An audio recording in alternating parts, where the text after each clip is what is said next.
तो previous session के अंदर हमने union all and group by को देखा। ऑल दो इस सेशन पर हम मजीद आगे चलते हैं और हैविंग क्लाउज को यहाँ पर समझते हैं कि हैविंग क्लाउज क्या चीज़ है। लेकिन उससे सबसे पहले हमें ये समझना है कि जब मैं कोई स्टेटमेंट कहता हूँ तो उसका क्या मतलब है और क्लाउज जब मैं कहता हूँ तो उसका क्या मतलब है। जो भी सिंपल क्वेरी लिखी जाती है, ठीक है, जैसे सिलेक्ट स्टैटिक है, फ्रॉम टेबल है, तो ये जो है क्वेरी कहलाती है। जब मैं क्लाउज की बात करता हूँ तो उसका मतलब है कि किसी क्वेरी के अंदर कोई कंडीशन आ चुकी है, ठीक है। जब कोई क्वेरी के अंदर कंडीशन ऐड हो जाती है तो हम उसको कहते हैं कि ये हमारा सिलेक्टेड क्लाउज है, ठीक है। जैसे वेयर क्लाउज है, ठीक है ना, सिलेक्ट स्टेटमेंट है, क्लाउज नहीं है। तो ये बेसिक डिफरेंस है स्टेटमेंट में और क्लाउज में। ये भी सबसे ज़्यादा इंटरव्यू में पूछे जाने वाले सवालात हैं, ठीक है। सवालात में से एक है कि स्टेटमेंट क्या चीज़ होती है और क्लाउज क्या होती है।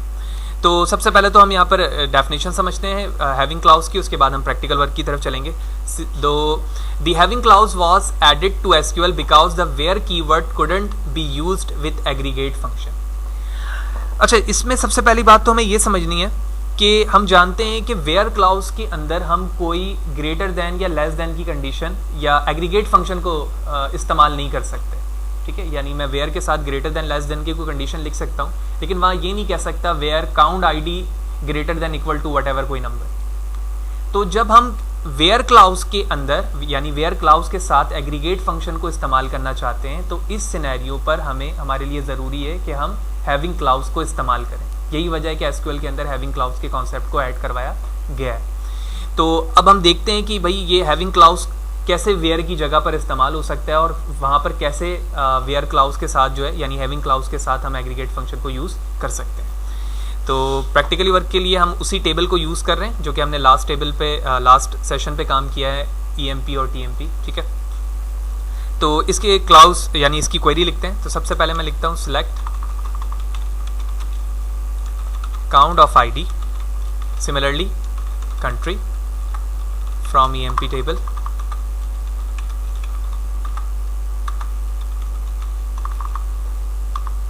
Group by country.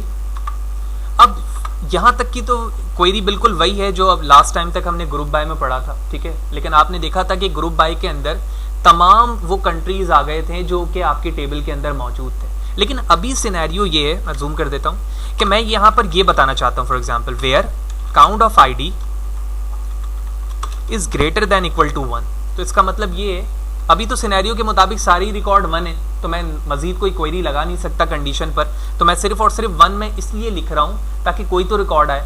Number of employees तो हर जगह मेरे पास एक ही है। तो फॉर एग्जांपल टेबल के अंदर ऐसे रिकॉर्ड मौजूद होते हैं कि चाइना के अंदर 10 रिकॉर्ड हैं या 10 एम्प्लॉय हैं, तो मैं कहता कि वो टेबल आ जाए जिसके अंदर या तो रिकॉर्ड 10 है या 10 से ज़्यादा हो, ठीक है। तो ये क्वेरी यहाँ पर रन नहीं हो पाएगी। क्यों? क्योंकि वेयर के साथ हम एग्रीगेट फंक्शन इस्तेमाल नहीं कर सकते हैं और यही चीज़ हमें डेफिनेशन पे बताई जा रही थी। लिहाजा इसकी जगह पर जो कॉन्सेप्ट ऐड करवाया गया इसे हम कहते हैं हैविंग। तो बिल्कुल एट्रीब्यूट का काउंट वही रहेगा, यानी जो क्वेरी मैंने पहले लिखी थी। अब मैं यहाँ पे लिखूंगा count of ID greater than equal to 2 for example. तो अगर आप बगौर देखो तो ऐसा कोई भी कॉलम यहाँ पर मौजूद नहीं है इस क्लाउज के मुताबिक जिसमें नंबर ऑफ एम्प्लॉय 1 से ज़्यादा हो। लिहाजा जब 1 से ज़्यादा नहीं है तो काउंट ऑफ ID कहीं पर भी हमारे पास 2 या 2 से ज़्यादा नहीं है। तो सबसे पहले तो मैं इस क्लाउज को रन करता हूँ कंप्लीट। तो आप देख रहे हो कोई रिकॉर्ड नहीं आ रहा है क्योंकि कोई भी ऐसी कंट्री मौजूद नहीं है जिस कंट्री के अंदर 1 से ज़्यादा यानी 2 से ज़्यादा एम्प्लॉय। लेकिन जैसे ही मैं इस 2 की जगह 1 करता हूँ तो आपने देखा था थोड़ी पहले कि जो टेबल के अंदर रिकॉर्ड्स थे वो हर कंट्री से नंबर ऑफ एम्प्लॉयज़ कितने थे? 1 थे। लिहाजा जैसे ही मैं इस क्वेरी को एग्जीक्यूट करता हूँ तो आप देख रहे हो दोबारा से वही रिजल्ट आ गया जो हमारा ग्रुप बाय के जरिए आ रहा था। तो ज़रूरी नहीं है कि वही रिजल्ट आया। यहाँ पर वही रिजल्ट आने की वजह यह है कि इस वक्त मेरी टेबल के अंदर जो नंबर ऑफ एम्प्लॉयज़ हैं वो हर कंट्री से क्या है? सेम है। तो अब मैं थोड़ी सी मॉडिफिकेशन करता हूँ और नंबर ऑफ एम्प्लॉयज़ को थोड़ा सा चेंज कर लेता हूँ ताकि नंबर ऑफ काउंट ज़्यादा है, ताकि हमें बात समझने में और भी आसानी हो। तो कुछ मॉडिफिकेशन की है मैंने अपने EMP की टेबल पर और आप देख रहे हो यहाँ पर कुछ रिकॉर्ड्स मैंने बांग्लादेश को शॉर्ट में BAG लिखा हुआ है। ये नंबर ऑफ रिकॉर्ड्स कंट्रीज़ के कितने हो गए? 1, 2 and 3। इसी तरह चाइना पे मैंने यहाँ पर 2 रिकॉर्ड्स को ऐड करवाया हुआ है, ठीक है। लिहाजा इस बेस पर यहाँ पर मैंने जो कंडीशन पहले लिखी हुई थी वो 1 लिखी हुई थी और अब मैं यहाँ पर लिखने लगा हूँ 2।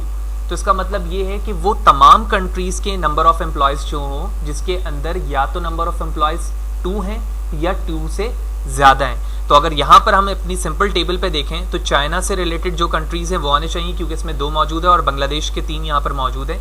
इन दोनों के रिकॉर्ड्स जो होने चाहिए। लेट्स सी, एग्जीक्यूट करते हैं और उसके बाद देखते हैं। तो आप देख रहे हैं कि बिल्कुल वही रिकॉर्ड हमारे पास आया जो अभी हमने वेरिफिकेशन पहले की थी कि number of employees having clause लगाने की वजह से हमने एग्रीगेट फंक्शन को यूज़ किया और साथ ही साथ उसे रिस्ट्रिक्ट कर दिया कि आप नंबर ऑफ एम्प्लॉयज़ वो ग्रुप करके शो करो मुझे जिसमें नंबर ऑफ एम्प्लॉयज़ 2 या 2 से ज़्यादा है। तो सबसे पहले प्रीवियस सेशन पे हमने ये समझा कि जब हमारा मैनेजर या जिसके अंडर में हम काम कर रहे हैं एसक्यूएल पे बेस या डेटा स्ट्रक्चर पे या डेटा साइंस पर, वहाँ पर हमें कहा जाता है कि इस टेबल के अंदर नंबर ऑफ एम्प्लॉयज़ किस कंट्री से कितने कर रहे हैं। तो हमने ना सिर्फ वो बताया बल्कि साथ ही साथ उनके नीड के मुताबिक, रिक्वायरमेंट के मुताबिक ये भी बताया कि आप वो कंट्रीज़ के नाम बताओ जिसके number of employees for example 50 से ज़्यादा हमारे पास काम कर रहे हैं।